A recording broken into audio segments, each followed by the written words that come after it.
If you clicked on this video, then that means that you either want to become a VTuber or you're interested in the behind the scenes of what makes all of this possible. Whichever group you're in, don't worry, you're in the right place, and I'll be taking care of you today. Hi, my name is Markillus, and welcome to my guide on how to become a VTuber. I'll be showing you how to get started on your social downfall.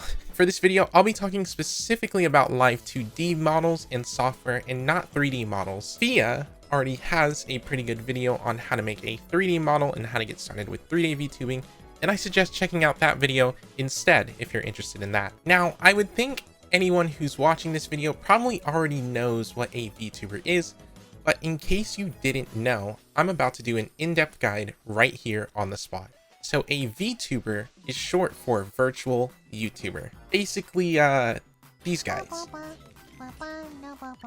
Alright, so now that you're an expert on virtual YouTubers, let's go ahead and get you started on how to become one. The first step for anyone is getting a model. After all, it's a little bit difficult to VTube without a model, although it's not impossible. If you don't have any OC or any type of character for yourself, then we can start on some sites to find yourself a model. Twitter and Fiverr are great places to find artists and commission a model, but you'll need to find both a drawing artist for the model and a live 2D artist to make the drawing move. Now, if you don't want to commission an artist and get everything from scratch, and you want something that's already pre-made, then there are sites out there like both Booth and Nizima, which is where I got my model from.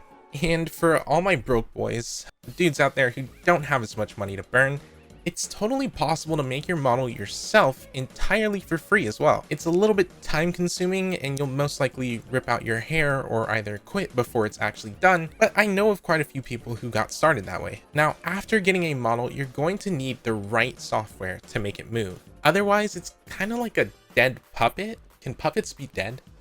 No, okay, so maybe it's more like a flaccid team. Anyway, tracking software. So there's 3 different softwares out there. There's FaceRig, VTube Studio, and PRPR Live, and Animaze. Now, I know I just listed 4, but FaceRig and Animaze are made by the same people and are essentially the same software with different names, and one also having more of a scammy cash grab pay-to-win type of system, and the other one being abandonware, but still more useful than the other. I don't know.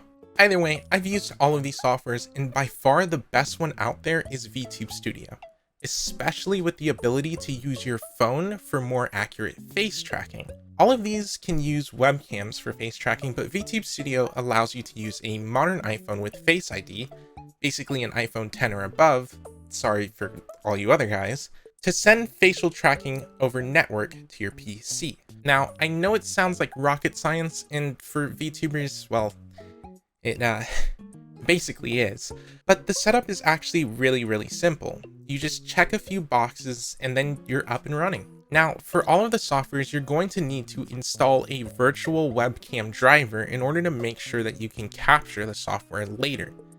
And then after that, you're going to need to import your model.